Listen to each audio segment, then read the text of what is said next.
بسم اللہ الرحمن الرحیم۔ سامعین کرام، آپ سن رہے ہیں اردو کہانی ہوس زادہ، جس کے راوی ہیں صفدر حیات محمد، اور اس کو تحریر کیا ہے حسام بٹ نے، اور یہ اس سلسلے کی آخری اور قسط نمبر 4 ہے۔ مجھے امید ہے آپ کو میری یہ کاوش پسند آئی ہوگی۔ آپ نے اگر ابھی تک میرا چینل کہانی گھر سبسکرائب نہیں کیا تو ابھی میرا چینل سبسکرائب کر کے بیل نوٹیفیکیشن آن کر لیجئے، تاکہ آنے والی ہر نئی کہانی کی اطلاع بر وقت آپ تک پہنچ سکے۔ آپ کی اطلاع کے لیے عرض کرتا چلوں کہ اس کہانی کی تمام اقساط بالترتیب سننے کے لیے ڈسکرپشن میں پلے لسٹ کا لنک موجود ہے۔ میں نے پوچھا، کیا بابا جھنڈے شاہ کو یہ بات معلوم تھی کہ غزالہ کس کمرے میں سوتی تھی؟ میں نے اچانک ہی یہ سوال کیا تھا۔ وہ چونک کر میری جانب دیکھنے لگی، پھر بولی، آپ کا مطلب کیا ہے؟ تم سوال نہیں کرو، صرف میرے سوال کا جواب دو، میں نے درست لہجے میں کہا۔ وہ بولی، ظاہر ہے یہ کون سی ڈھکی چھپی بات تھی، بابا کو تو ہمارے گھر کی ایک ایک چیز کے بارے میں پوری معلومات ہیں۔ میں ایسے کئی دھوکے باز پیر فقیروں سے واقف تھا جو سادہ لو مریدوں کے گھر میں قیام کرتے تھے، ان کی اندرونی معلومات حاصل کرتے تھے، اور پھر موقع پا کر اس گھر کی کسی جوان لڑکی کو یا تو برباد کر دیتے تھے یا بھگا کر لے جاتے تھے۔ بابا جھنڈے شاہ کی ذات شک سے پاک نہیں تھی۔ میں نے ایک فوری خیال کے تحت پوچھا، کیا بابا جھنڈے شاہ آج ہی چلے پر بیٹھا ہے؟ نہیں جی، وہ کل رات کو ہی آ گیا تھا، کشور نے بتایا۔ وہ کہتا ہے کہ اگر محض غزالہ کا سراغ لگانا ہے تو 72 گھنٹے کا چلہ کافی ہے، اور اگر اسے واپس بھی لانا ہے تو… وہ اچانک خاموش ہو کر زمین کو گھورنے لگی۔ میں نے اس کا جملہ پورا کر دیا۔ تمہیں ایک رات اس کے ساتھ بند کمرے میں گزارنا ہوگی۔ وہ تم پر کوئی روحانی با الفاظ دیگر شیطانی عمل کرے گا، اور غزالہ کو اغوا کرنے والے آنے واحد میں واپس آ جائیں گے، غزالہ کو تمہارے حوالے کریں گے، اور تمہارے سامنے ایڑیاں رگڑ رگڑ کر مر جائیں گے، اور حیات محمد اپنے مرشد کی فرمائش پوری کرنے کے لیے تیار بھی ہے۔ وہ کافی دیر تک خاموش رہی، پھر نظریں اٹھا کر میری جانب دیکھنے لگی۔ اس کے ہونٹوں سے صرف ایک فقرہ جدا ہوا۔ حیات محمد بابا جھنڈے شاہ کی حکم عدولی کو گناہ عظیم سمجھتا ہے۔ پاگل کا بچہ، الو کا پٹھا، میں نے تلخ لہجے میں کہا۔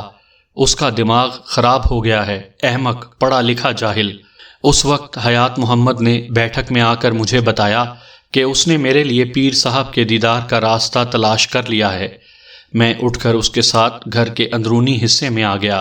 حیات محمد نے غزالہ کے کمرے کے برآمدے میں کھلنے والی کھڑکی کی جانب اشارہ کیا اور بولا، کھڑکی کے ایک کونے سے پردہ ذرا سا سرکا ہوا ہے، آپ وہاں آنکھ لگا کر حضرت بابا جھنڈے شاہ کی زیارت کر لیں۔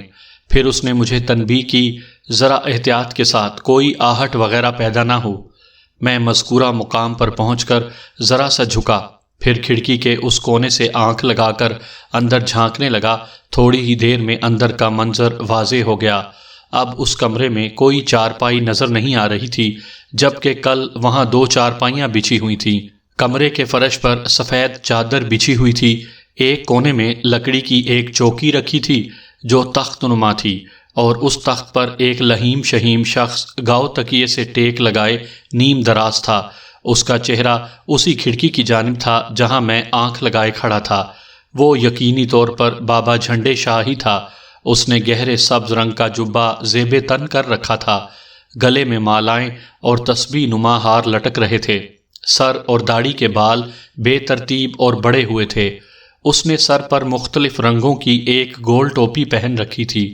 اس کے چہرے سے جھلکنے والی سرخی سے اس کی صحت مندی کا اندازہ ہوتا تھا۔ اس بات کو میں نے خاص طور پر نوٹ کیا کہ اس اول جلول حلیے میں بھی وہ خاصا باروب اور متاثر کن نظر آتا تھا۔ اگرچہ کمرے میں ناکافی روشنی تھی، لیکن چونکہ وہ دن کا وقت تھا اس لیے میں اسے واضح طور پر دیکھ سکتا تھا۔ کمرے کے دوسرے کونے میں لوبان و عود سلگ رہا تھا، اور کچھ اگربتیاں بھی دھواں دے رہی تھیں۔ مجموعی طور پر کمرے کی فضا خاصی معطر اور سحر انگیز تھی۔ تو یہ تھا بابا جھنڈے شاہ۔ بڑی خوب ٹھاٹ تھے اس کے تو، اس کا دھیان چونکہ کھڑکی ہی کی جانب تھا، اس لیے میں اس کے چہرے کا بھرپور جائزہ لے پا رہا تھا۔ ایک بات کو میں تسلیم کروں گا کہ اس کی آنکھوں میں بلا کی چمک تھی، لیکن اس چمک میں مہربانی کے بجائے ہوس ٹپکتی تھی۔ میں ایک ہی نظر میں سمجھ گیا کہ وہ حلوے مانڈے کھانے والا ایک جعلی پیر تھا، جو موقع ملتے ہی اپنا کام دکھانے میں ذرا بھی دیر نہ لگاتا ہوگا۔ اچانک مجھے محسوس ہوا جیسے بابا جھنڈے شاہ گہری نظروں سے مجھے دیکھ رہا ہو۔ اس کا رخ چونکہ میری ہی جانب تھا، اس لیے یہ ایک نفسیاتی تاثر ہو سکتا تھا، اور یہ بھی ممکن تھا کہ اس نے واقعی وہاں میری موجودگی کو محسوس کر لیا ہو۔ میں غیر ارادی طور پر پیچھے ہٹ گیا، ذرا مڑ کر دیکھا تو وہاں حیات محمد تھا اور نہ ہی اس کی بیوی کشور۔ وہ پتہ نہیں کہاں غائب ہو گئے تھے۔ میں ان کے کمرے کی طرف بڑھا تو اندر سے ان کے بولنے کی آوازیں آنے لگیں، شاید وہ کسی بات پر تکرار کر رہے تھے۔ میں نے انہیں ان کے حال پر چھوڑا اور موقع غنیمت جان کر غزالہ کے کمرے کی طرف بڑھ گیا۔ پھر میں بآستگی دروازہ کھول کر اندر کمرے میں گھس گیا۔ پیر جھنڈے میری اس جسارت پر حیرت زدہ رہ گیا اور سیدھا ہو کر بیٹھ گیا۔ میں نے اندر داخل ہو کر دروازہ بند کر دیا۔ کون ہو تم؟ وہ بغور میرا جائزہ لیتے ہوئے کڑکدار آواز میں مستفسر ہوا۔ شاید اس نے میری وردی پر دھیان نہیں دیا تھا۔ میں نے اپنا تعارف کرواتے ہوئے کہا، میرا نام ملک صفدر حیات ہے اور میں اس علاقے کا تھانے دار ہوں جہاں آپ اپنی پیری خوب چمکائے بیٹھے ہیں۔ وہ آنکھیں سکیڑ کر مجھے دیکھنے لگا۔ او، تھانے دار صاحب آئے ہیں۔ پھر فرش پر بچھی چادر کی جانب اشارہ کرتے ہوئے بے نیازی سے بولا، تشریف رکھیں تھانے دار صاحب۔ وہ مجھے اپنے قدموں میں بٹھا کر یہ ثابت کرنا چاہتا تھا کہ میں اس سے کم تر ہوں، لیکن میں نے اس کی توقعات پر گھڑوں پانی ڈال دیا اور چلتے ہوئے سیدھا اس کے پاس آیا، پھر اس کے تخت پر پھیل کر بیٹھ گیا۔ وہ اچک کر ایسے پیچھے ہٹا جیسے اس کے پہلو میں کوئی خطرناک چیز رکھ دی گئی ہو۔ پھر اس نے حقارت آمیز نظروں سے مجھے دیکھا اور خفگی سے بولا، آپ کس کی اجازت سے اندر آئے ہیں؟ ہم نے پٹواری حیات محمد کو تاکید بھی کر دی تھی کہ ہمارے چلے کے دوران میں کوئی مداخلت وغیرہ نہ ہو۔ میں نے اس کی آنکھوں میں دیکھتے ہوئے کہا، قبلہ، میں اس علاقے کا تھانے دار ہوں اور پٹواری کی بیٹی کے اغوا کے سلسلے میں تفتیش کر رہا ہوں، اس لیے مجھے کسی سے اجازت لینے کی ضرورت نہیں۔ اگر آپ غزالہ کی بازیابی کے لیے تفتیش کر رہے ہیں تو جائیں، ڈاکوؤں کا تعاقب کریں، یہاں گھر میں کیا کرتے پھر رہے ہیں؟ میں نے کہا، حضرت، پولیس کی ٹریننگ میں مجھے یہ اصول بتایا گیا ہے کہ ہر تفتیش کا آغاز گھر سے کرنا چاہیے، یعنی وقوع کے مقام سے۔ آپ کی اطلاع کے لیے عرض ہے کہ جہاں آپ تشریف فرما ہیں، یہ کمرہ اغوا ہونے والی لڑکی غزالہ کا ہے۔ ہمیں معلوم ہے، ہم سب جانتے ہیں، وہ رونت آمیز انداز میں بولا۔ یعنی آپ کو معلوم ہے کہ غزالہ کو کس نے اغوا کیا ہے؟ میں نے چبھتے ہوئے لہجے میں سوال کیا۔ یہ بھی معلوم ہو جائے گا، وہ بے پرواہی سے بولا اور پھر ہاتھ میں پکڑی ہوئی تسبیح کو تیز تیز چلانے لگا۔ میں نے کہا، یا حضرت، مجھے پتہ چلا ہے کہ آپ غزالہ کا سراغ لگانے کے لیے 72 گھنٹے کے چلے پر بیٹھے ہوئے ہیں۔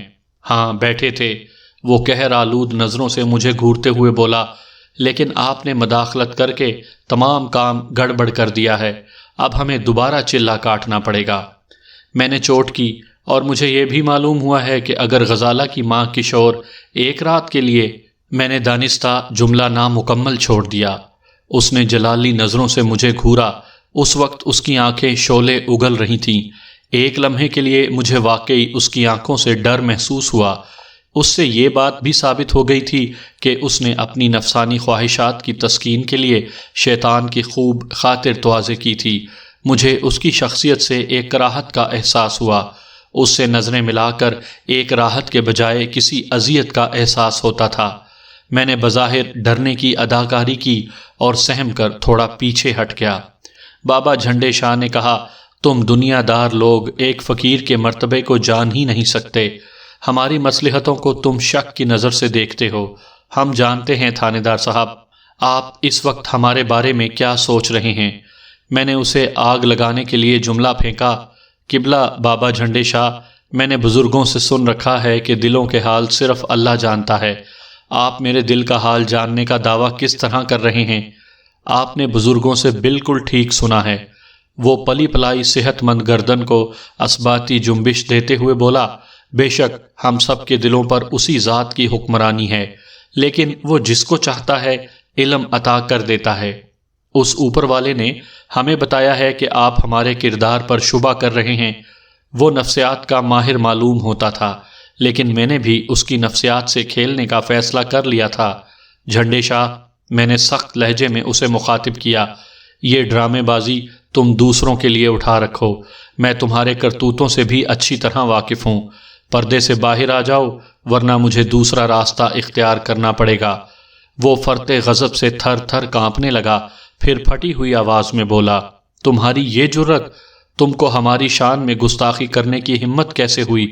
اس کے بعد وہ بلند آواز میں حیات محمد اور کشور کو آوازیں دینے لگا۔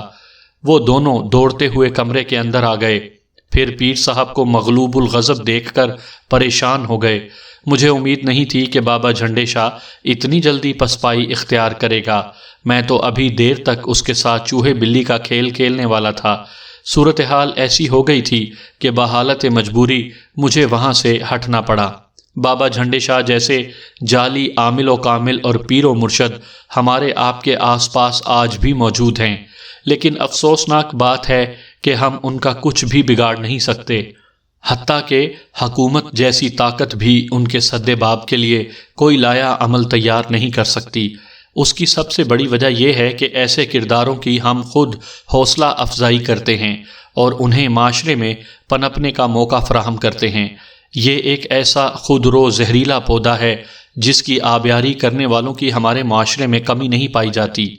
میں چاہتا تو اسی وقت بابا جھنڈے شاہ کو گرفتار کر کے لے جاتا، لیکن اس طرح مجھے اس کے لا تعداد عقیدت مندوں کی مخالفت کا سامنا کرنا پڑتا۔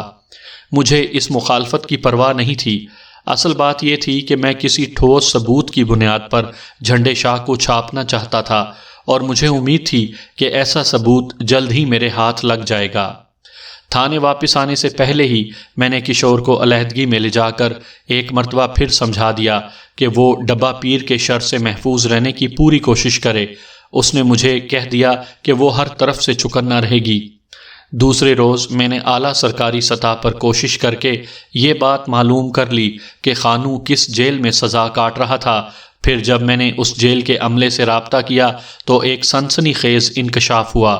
چند ماہ قبل خانو حفاظتی عملے کی آنکھوں میں دھول جھونک کر جیل سے فرار ہو چکا تھا۔ حکومت نے اس کی گرفتاری پر انعام کا اعلان بھی کیا ہوا تھا۔ چونکہ خانو کسی دوسرے ضلع کی جیل سے فرار ہوا تھا، اس لیے میں اس واقعے سے لا علم تھا۔ میں نے کسی طرح خانو کی ایک تصویر حاصل کی، پھر اس کی متعدد کاپیاں بنوا کر پورے علاقے میں مخبروں کا جال بچھا دیا۔ وہ سب پولیس اہلکار تھے اور سادہ لباس میں خانو کی تلاش میں سرگرداں تھے۔ مجھے امید تھی کہ جلد ہی خانو کا کوئی سراغ مل جائے گا۔ اب میرے اس اندازے کو تقویت ملنے لگی تھی کہ غزالہ کے اغوا میں خانو ہی کا ہاتھ ہو سکتا تھا۔ اس کام سے فارغ ہونے کے بعد میں نے ASI عابد کو 2 کانسٹیبل دے کر تاجی کی ننیال روانہ کر دیا۔ میں نے انہیں تاکید کر دی تھی کہ وہ ہر صورت میں تاجی کو ساتھ لے کر آئیں۔ اس دوران میں گاہے بگاہے چودھری قادر زمان بھی میری کوشش کے بارے میں معلوم کرنے تھانے آتا رہا، لیکن میں نے اس کے رویے میں ایک خاص بات نوٹ کی تھی، اور وہ یہ کہ اب اسے پٹواری کی بیٹی میں کچھ زیادہ دلچسپی نہیں رہی تھی، بس وہ راہ و رسم ہی نبھا رہا تھا۔ تاہم چودھری حیدر علی کے جذبات میں ابھی اتار نہیں آیا تھا۔ وہ شد و مد کے ساتھ غزالہ کو تلاش کرنے کی اپنی سی کوشش کر رہا تھا۔ شام سے کچھ پہلے ASI عابد علی تاجی کو لے کر آ گیا۔ تاجی کے ساتھ اس کا ماما ظہور حسین بھی تھا۔ تاجی خاصی گھبرائی ہوئی تھی اور خوف زدہ ہرنی کی مانند ہراساں نظروں سے ادھر ادھر دیکھ رہی تھی۔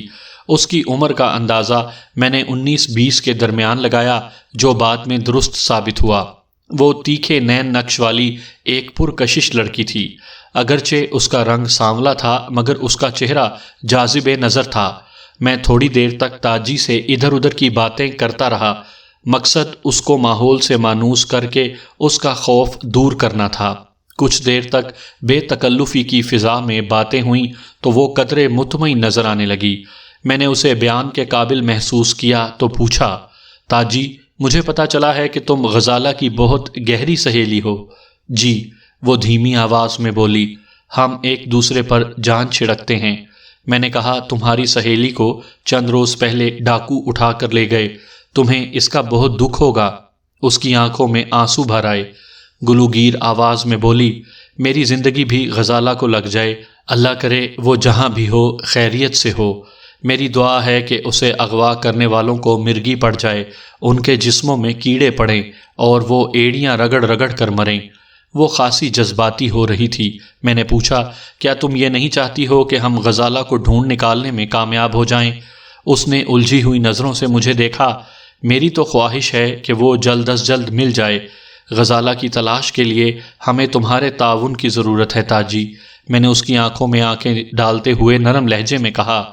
وہ بدستور الجھن آمیز لہجے میں بولی، میں اس سلسلے میں کیا تعاون کر سکتی ہوں تھانے دار صاحب؟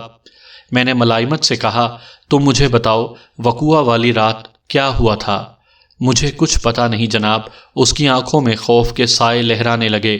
ان ظالموں نے تو مجھے بے ہوش کر دیا تھا، وہ منمنائی۔ میں خاصی دیر تک مختلف زاویوں سے گھما پھرا کر تاجی سے سوالات کرتا رہا، لیکن اس کے جوابات نے میری معلومات میں خاطر خواہ اضافہ نہیں کیا۔ لیکن آخری سوال جو میں نے ایسے ہی روانی میں پوچھ لیا تھا، اس سوال نے اس واقعے کا پاسا پلٹ دیا۔ میں نے تاجی سے پوچھا، ذرا سوچ کر بتاؤ، وقوعہ کی رات تم لوگوں نے کمرے کو اندر سے بند کر لیا تھا، میرا مطلب ہے دروازے کی کنڈی چڑھا لی تھی؟ میں نے کشور چاچی کے کمرے کی جانب کھولنے والے دروازے کو تو محض بھیڑ دیا تھا، تاجی نے بتایا، لیکن برآمدے کی طرف کھولنے والے دروازے کو بند کر کے جب کنڈی لگانا چاہی تو غزالہ نے مجھے منع کر دیا۔ کیوں؟ میں نے استفسار کیا۔ وہ بولی، میں نے غزالہ سے پوچھا نہیں تھا، میرا خیال تھا کہ وہ شاید باتھ روم جانا چاہتی تھی جو باہر صحن میں تھا، تو تم بیرونی دروازہ کھلا چھوڑ کر ہی سو گئی تھی؟ نہیں جناب، وہ نفی میں سر ہلاتے ہوئے بولی، میں نے کافی دیر تک غزالہ کے اٹھنے کا انتظار کیا، لیکن جب اس نے بستر نہیں چھوڑا تو میں دوبارہ اٹھی اور کنڈی چڑھانا چاہی، لیکن اس مرتبہ بھی غزالہ نے مجھے ایسا کرنے سے روک دیا۔ میں سیدھا ہو کر بیٹھ گیا۔ مجھے محسوس ہوا کہ تاجی کوئی حیرت انگیز انکشاف کرنے جا رہی تھی۔ میں نے پوچھا، تاجی، تم نے غزالہ سے اس کی وجہ نہیں پوچھی تھی؟ پوچھی تھی جناب، وہ تھوک نکلتے ہوئے بولی۔ دراصل اس وقت مجھے بڑے زور کی نیند آ رہی تھی، لیکن غزالہ کے رویے نے میری نیند اڑا دی تھی۔ میں نے اسے کریدنا شروع کیا کہ وہ مجھے کنڈی چڑھانے سے بار بار منع کیوں کر رہی ہے۔ پہلے تو وہ ٹال مٹول کرتی رہی، پھر اس نے اپنی جان کی قسم دی تو وہ بتانے پر تیار ہو گئی۔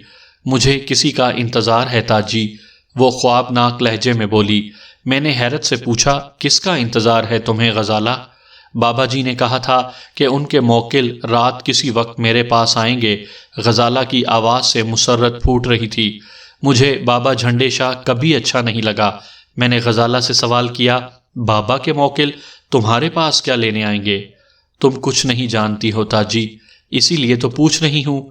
میں نے الجھے ہوئے لہجے میں دریافت کیا، بتاؤ غزالہ، بابا کے موکل تمہارے پاس کیوں آئیں گے؟ وہ مجھے غسل دیں گے گلاب کے عرق سے، غزالہ نے خوابیدہ لہجے میں کہا۔ بابا نے مجھے بتایا تھا کہ جب وہ مجھے غسل دینے آئیں گے تو پہلے مجھے بے ہوش کریں گے۔ تم کیا بہکی بہکی باتیں کر رہی ہو غزالہ؟ مجھے اس کی الجھی ہوئی باتوں سے کوفت محسوس ہونے لگی تھی۔ تمہارے بابا کے موکل تمہیں عرق گلاب میں غسل دینے کیوں آئیں گے؟ بابا نے یہ بتایا تھا کہ شادی سے ایک روز پہلے ان کے موکل جس لڑکی کو عرق گلاب میں غسل دیتے ہیں وہ سدا جوان اور خوبصورت رہتی ہے، زندگی کی آخری سانس تک اس کی جوانی برقرار رہتی ہے۔ جانتی ہو کیسے؟ پھر اس نے خود ہی اپنے سوال کا جواب دے دیا، کیونکہ بابا کے موکل وہ عرق گلاب جنت سے لائیں گے۔ اپنی بات ختم کر کے غزالہ نے ایک ہلکا سا مخمور کہا بھی لیا تھا۔ غزالہ کی باتیں میری سمجھ سے بالا تر تھیں۔ میں نے اسے اس انداز میں پہلے کبھی باتیں کرتے ہوئے نہیں سنا تھا، لیکن چونکہ اس وقت مجھے نیند نے بھی گھیرا ہوا تھا، اس لیے میں نے جان چھڑانے کے لیے پوچھا، غزالہ، کیا تمہارے بابا کے موکل بند دروازے میں سے نہیں آ سکتے؟ میرا مطلب ہے ہم دروازے کو اندر سے کنڈی لگا دیتے ہیں، موکل تو کوئی غیر مرئی مخلوق ہیں، وہ بند دروازے سے بھی گزر آئیں گے۔ تو نہیں سمجھے گی تاجی، وہ خود فراموشی کسی کیفیت میں بولی، بابا جی نے تاکید بھی کی تھی کہ وہ انسانی وضاقتہ میں آئیں گے، اس لیے دروازے کو کنڈی نہ لگاؤں۔ میں اس وقت تو یہی سمجھی تھی کہ غزالہ مذاق کر رہی ہے، لیکن اس کی باتوں نے وقتی طور پر میری نیند اڑا دی تھی۔ میرے دل میں خود بدھ ہونے لگی تھی۔ میں اپنی چارپائی پر خاموش پڑی کافی دیر تک دروازے کو تکتی رہی، پھر نہ جانے کس وقت میری آنکھ لگ گئی۔ اس کے بعد کے واقعات کا مجھے علم نہیں، ساری بات میری سمجھ میں آ چکی تھی۔ اس نامراد نام نہاد پیر نے اپنی چال بازی سے سادہ لو غزالہ کو بے وقوف بنایا تھا اور اغوا کروا لیا تھا۔ مجھے پہلے ہی اس پر شک تھا، اب کسی شبے کی گنجائش نہیں رہی تھی، بلکہ یقین ہو گیا تھا اس پر ہاتھ ڈالنے کا وقت آ چکا تھا۔ میں نے فوری طور پر ASI ریاض باجوہ کو 4 کانسٹیبلوں کے ہمراہ بابا جھنڈے شاہ کی گرفتاری کے لیے روانہ کر دیا۔ میں نے انہیں بتا دیا تھا کہ جعلی بابا اس وقت کہاں ملے گا۔ اس طرف سے فارغ ہو کر میں نے ASI ہمایوں خان کو ایک بھاری نفری کے ساتھ بابا جھنڈے شاہ کے آستانے پر چھاپا مارنے بھیج دیا۔ میں نے ہمایوں خان کو خاص طور پر تاکید کر دی تھی کہ وہ وہاں پر موجود ہر فرد کو گرفتار کر کے فی الفور تھانے لے آئے، باقی باتیں یہی ہوں گی۔ چراغ دین کھوجی کی ایک بات میرے ذہن میں چکرا رہی تھی۔ اس نے بتایا تھا کہ کچھ گھوڑوں کے پاؤں کے نشانات بابا جھنڈے شاہ کے آستانے پر آ کر ختم ہو گئے تھے۔ اس وقت میں نے اس بات پر زیادہ توجہ نہیں دی تھی، لیکن اب کڑی سے کڑی ملتی جا رہی تھی۔ میں نے اپنے سامنے بیٹھی ہوئی تاجی سے سوال کیا، تم نے اتنی اہم بات ابھی تک چھپائی کیوں ہوئی تھی؟ وہ معصومیت سے بولی، میں سمجھی غزالہ نے کوئی مذاق کیا ہوگا۔ میں نے کہا، جب صبح تمہیں زبردستی ہوش میں لایا گیا اور تمہیں پتہ چلا کہ غزالہ خود اغوا ہو چکی ہے تو پھر بھی تمہارا اس طرف دھیان نہیں گیا؟ میری تو مت ہی ماری گئی تھی تھانے دار صاحب، وہ سادگی سے بولی۔ سچی بات تو یہ ہے کہ میں اس واقعے سے بہت خوف زدہ ہو گئی تھی۔ پھر جب میں گھر گئی تو دادی نے مامے ظہور حسین کے ساتھ مجھے نانی کے گھر بھیج دیا تھا۔ میں نے تاجی کے ماموں سے بھی چند سوالات کیے اور انہیں جانے کی اجازت دے دی۔ تاہم میں نے تاجی کو ہدایت کر دی تھی کہ اگر ضرورت پڑی تو اسے عدالت میں گواہی دینے کے لیے حاضر ہونا پڑے گا۔ وہ ایک مرتبہ پھر سراسیمہ نظر آنے لگی، تاہم اس بار اس کی سراسیمگی میں وہ پہلے والی شدت نہیں پائی جاتی تھی۔ ٹھیک 8 بجے رات کو ASI ریاض باجوہ جھنڈے شاہ کو گرفتار کر کے تھانے لے آیا۔ اس کی حالت سے اندازہ ہوتا تھا کہ بڑی مشکل سے گرفتاری دی ہوگی۔ وہ اس وقت مجھے بڑی بڑی دھمکیاں دے رہا تھا اور اپنی ماورائی قوتوں سے مجھے جلا کر بھسم کر دینے کی باتیں کر رہا تھا۔ میں نے اس کی بکواس کو نظر انداز کرتے ہوئے اسے ایک خوفناک صورت والے حوالدار کے حوالے کر دیا۔ لو بھائی منصب علی، تمہاری خوراک آ گئی ہے۔ میں نے حوالدار کو مخاطب کرتے ہوئے کہا، بابا جھنڈے شاہ نے بہت سے موکل قابو کر رکھے ہیں اور بڑا کرنی والا ہے، ذرا اس کو یہ تو بتاؤ کہ پولیس کے موکل کس طرح کام کرتے ہیں۔ وہ خوش ہوتے ہوئے بولا، آپ فکر ہی نہ کریں ملک صاحب، اس فراڈیے کو منکر نکیر یاد آ جائیں گے۔ جھنڈے شاہ ایک مرتبہ پھر اپنی روحانیت کے بلند و بانگ دعوے کرنے لگا اور ہمیں مروب کرنے کی کوشش میں مصروف ہو گیا، لیکن اس کے ڈھونگ کی کلائی کھل چکی تھی، اس لیے میں اس کی باتوں سے قطعی متاثر نہیں ہوا۔ منصب علی، میں نے حوالدار کو مخاطب کرتے ہوئے کہا، بابا جھنڈے شاہ اس علاقے کی محبوب ہستی ہیں، ان کے آرام کا خاص خیال رکھنا۔ میں ابھی اسے ڈرائنگ روم کی سیر کرواتا ہوں جناب۔ وہ بابا جھنڈے کو بازو سے تھامتے ہوئے بولا، اگر بات نہ بنی تو ٹرائل روم میں لے جاؤں گا۔ میں نے جھنڈے شاہ کی آنکھوں میں جھانکتے ہوئے سرسراتی ہوئی آواز میں کہا، مجھے بس ایک سوال کا جواب چاہیے، بس ایک سوال، غزالہ کہاں ہے؟ حوالدار اس کو بازو سے گھسیٹتے ہوئے بولا، ملک صاحب آپ بے فکر ہو کر گھر جائیں، صبح تک اس کا جوڑ جوڑ پکار کر آپ کے سوال کا جواب دے گا۔ میں نے ایک خاص بات خاص طور پر نوٹ کی تھی کہ بابا جھنڈے شاہ کے چہرے پر خوف کی گہری پرچھائیاں نمودار ہو گئی تھیں۔ میں نے حوالدار سے کہا، بس آج کی رات ہے منصب علی، اور یہ تمہاری صلاحیتوں کا امتحان بھی ہے۔ آپ تو جانتے ہیں ملک صاحب، میں ایسے امتحانوں میں ہمیشہ کامیاب ہوتا ہوں۔ میں مطمئن ہو کر اپنے گھر چلا گیا۔ دوسری صبح میں تھانے پہنچا تو معلوم ہوا SI ہمایوں خان بابا جھنڈے شاہ کے آستانے سے 4 مجاور پکڑ لایا تھا۔ وہ چاروں کے چاروں چہرے مہرے سے چھٹے ہوئے بدماش نظر آتے تھے۔ وہ چاروں حوالات میں بند تھے۔ میں نے سب سے پہلے بابا جھنڈے شاہ کی خبر لی۔ اس کی حالت ناگفتہ بات تھی۔ منصب علی حوالدار نے مار مار کر اس کا کچومر نکال دیا تھا۔ مجھ پر نظر پڑتے ہی حوالدار نے بتایا، ملک صاحب، یہ فراڈیا بڑا سخت جان بننے کی کوشش کر رہا تھا، لیکن میں نے بھی اس کی ساری سختی دوسرے راستے سے نکال دی ہے۔ اس نے سب کچھ قبول کر لیا ہے۔ آپ اس کے کارناموں کی فہرست کا مطالعہ کریں گے تو حیران رہ جائیں گے۔ میں نے جھنڈے شاہ کو اپنے کمرے میں بلا لیا اور اس کے کالے کرتوتوں کی طویل داستان اس کی زبانی سننے لگا۔ اس کے دائیں بائیں میں نے 2 سینڈو ٹائپ حوالدار کھڑے کر دیے تاکہ اس کی زبان لڑکھڑانے نہ پائے۔ بابا جھنڈے شاہ کے بیان کا خلاصہ میں آپ کی خدمت میں پیش کرتا ہوں۔ اس کا اصل نام عنایت حسین شاہ تھا۔ وہ سرگودا کا رہنے والا تھا اور خاصا مشہور جرائم پیشہ شخص تھا۔ چوری، ڈکیتی اور لوٹ مار اس کا ذریعہ معاش تھا۔ پھر ایک ڈکیتی کے دوران اس نے 2 آدمیوں کو قتل کر دیا۔ چونکہ وہ پکڑا نہیں گیا تھا اس لیے اس کا حوصلہ بڑھ گیا۔ پھر پے در پے مختلف وارداتوں میں اس کے ہاتھوں کئی افراد جان سے ہاتھ دھو بیٹھے۔ تاہم ایک موقع پر وہ گرفتار ہوا، مقدمہ چلا اور اسے عمر قید کی سزا سنا دی گئی۔ وہ مختلف جیلوں میں منتقل ہوتا رہا۔ سرگودا، جھنگ، خوشاب اور میاں والی جیل میں اس نے بہت صعوبتیں اٹھائیں۔ پھر جب وہ ملتان کی جیل میں تھا تو اسے جیل سے فرار ہونے کا موقع مل گیا۔ وہ مختلف جگہوں پر چھپتے چھپاتے آخرکار میرے علاقے کے جنگل میں آستانہ بنا کر پیر بن بیٹھا۔ یہ کام اسے اتنا راس آیا کہ اس نے پھر اسے مستقل طور پر اپنا لیا۔ اس کے حلیے اور وضاقتہ میں اتنی تبدیلیاں پیدا ہو چکی تھیں کہ کوئی اسے پہچان نہیں سکتا تھا۔ خانو کو جیل میں کسی طرح معلوم ہو گیا تھا کہ بابا جھنڈے شاہ کی حقیقت کیا ہے۔ وہ جیل سے فرار ہونے کے بعد سیدھا اس کے آستانے پر پہنچا۔ جھنڈے شاہ نے اسے نہ صرف پناہ دی بلکہ اس کی محبوبہ کے حصول کا یقین بھی دلوایا۔ جھنڈے شاہ کے آستانے کے سارے مجاور جرائم پیشہ افراد تھے جو گاہے بگاہے ڈاکوؤں کے بھیس میں آس پاس کے علاقے میں چھوٹی موٹی وارداتیں کرتے رہتے تھے۔ جھنڈے شاہ ایک طرح سے ڈاکوؤں کا سردار بنا بیٹھا تھا۔ اس کے بعد کی کہانی میں کوئی پیچیدگی نہیں تھی۔ عنایت حسین عرف جھنڈے شاہ نے غزالہ کو اغوا کروانے کے لیے ایک منصوبہ تیار کیا۔ غزالہ کی بے وقوفی کی حد کو چھوتی ہوئی معصومیت نے اس کا کام آسان کر دیا۔ اگرچہ میں نے اس سارے فساد کی جڑ کو گرفتار کر کے اس کے طویل جرائم کا اقرار کروا لیا تھا، لیکن اس دوڑ دھوپ کا افسوسناک پہلو یہ ہے کہ میں غزالہ کو واپس نہ لا سکا۔ میں اسے واپس بلا بھی کیسے سکتا تھا؟ وہ اس دنیا میں ہی نہیں رہی تھی۔ جھنڈے شاہ کے ڈاکوؤں نے اسے اغوا کرنے کے لیے ایسا بے ہوش کیا کہ اسے پھر ہوش ہی نہیں آیا۔ وہ جب جھنڈے شاہ کے ڈیرے پر پہنچی تو اس کے جسم اور روح کا ناطہ منقطع ہو چکا تھا۔